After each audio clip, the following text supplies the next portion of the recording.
নমস্কাৰ অহা 10 তাৰিখে হ'ব লগা আপোনালোকৰ social entrepreneurship and project management কাকতখনৰ লগতে আৰু যি ইংলিছ ফৰ মিডিয়া ষ্টাডিজ আপোনালোকৰ AEC পেপাৰ দুখন আছে যিসকলে এই দুখন কাকত লৈছে তেখেতসকলৰ কাৰণে সুখবৰ যে এই চেনেলত ইতিমধ্যে social entrepreneurship and project management কাকতখনৰ যথেষ্ট সংখ্যক প্ৰশ্ন উত্তৰ ইংৰাজী আৰু অসমীয়াত দুইটা ভাষাতে দি থোৱা আছে আৰু ইংলিছ ফৰ মিডিয়া ষ্টাডিজৰো কেইটামান প্ৰশ্ন উত্তৰ দিয়া আছে অৱশ্যে এইখনৰ ইংলিছ ফৰ মিডিয়া ষ্টাডিজখনৰ সকলোখিনি সামৰি দিব পৰা হোৱা নাই ভৱিষ্যতে চেষ্টা কৰা হ'ব আপোনালোকে চাব পাৰিব যে social entrepreneurship and project management কাকতখনৰ আপোনালোকৰ যিখন কাকত আছে এইখনৰ আপোনালোকৰ সৰ্বমুঠ অধ্যায় আছে ইউনিট আছে অৰ্থাৎ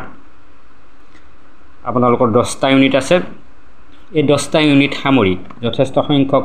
প্ৰশ্ন উত্তৰ অসমীয়া আৰু ইংৰাজীত দি থোৱা আছে আপোনালোকে চাব পাৰিব চাওকচোন এয়া চাওক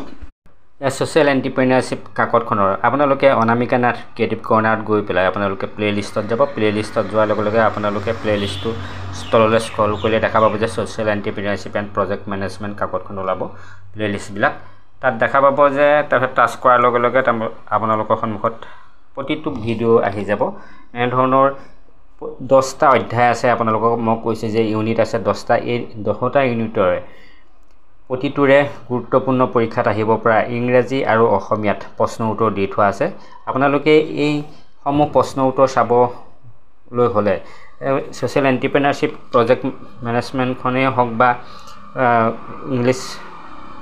ফৰ মিডিয়া ষ্টাডিজখনেই হওক এই প্ৰশ্ন উত্তৰসমূহ আপোনালোকে চাব পাৰিবলৈ সকলোখিনি ভিডিঅ' চাব পাৰিবলৈ আপোনালোকে জইন অপশ্যনত গৈ এই চেনেলৰ গোল্ডেন মেম্বাৰশ্বিপ লৈ ল'ব 59 ৰুপিজ দি পেলাই আপোনালোকে গোল্ডেন মেম্বাৰশ্বিপ ল'লে আপোনালোকে এই চেনেলত থকা অসমীয়া আৰু ইংৰাজীত থকা সকলোখিনি গুৰুত্বপূৰ্ণ প্ৰশ্ন উত্তৰৰ ভিডিঅ' আপোনালোকে চাব পাৰিব মই কৈছোঁৱেই যে অৱশ্যে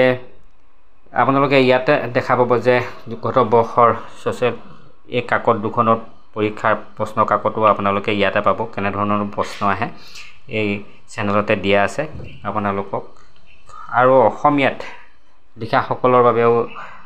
আচলতে যথেষ্ট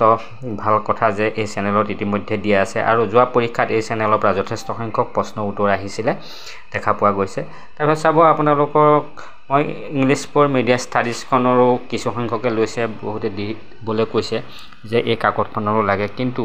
এই ইংলিছ ফৰ মিডিয়া ষ্টাডিজখনৰ মই সকলো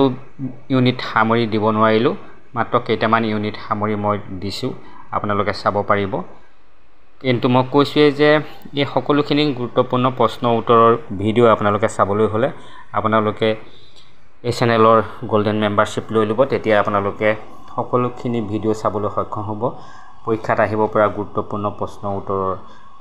ভিডিঅ' আৰু মই সহজ ভাষাত লিখিবলৈ চাইছোঁ যাতে আপোনালোকে এবাৰ বা দুবাৰ পঢ়ি পেলাই আপোনালোকে পৰীক্ষাত গৈ লিখিব পাৰে যেনেধৰণৰ প্ৰশ্ন আহে আপোনালোকৰ প্ৰশ্নসমূহ ইংৰাজীত আহিলেও অসমীয়াতো লিখিব পাৰে মই কৈছোঁৱেই অসমীয়াতো লিখিব পাৰিব আপোনালোকে ইংৰাজীটো প্ৰশ্নটো বুজি ল'ব আৰু অসমীয়াত সেইমতে অসমীয়াত লিখিব বিচৰাসকলে অসমীয়াত লিখিব পাৰিব একো অসুবিধা নাই আৰু ইংলিছ ফৰ মিডিয়া ষ্টাডিজখন আচলতে ইংৰাজীতে লিখিলে ভাল কিন্তু সোশ্যাল এণ্টাৰপ্ৰিনাৰশ্বিপ এণ্ড প্ৰজেক্ট মেনেজমেণ্টখন অসমীয়াতো লিখিব পাৰে ইখনো লিখিব পাৰে ইংলিছ ফৰ মিডিয়া ষ্টাডিজখন কিন্তু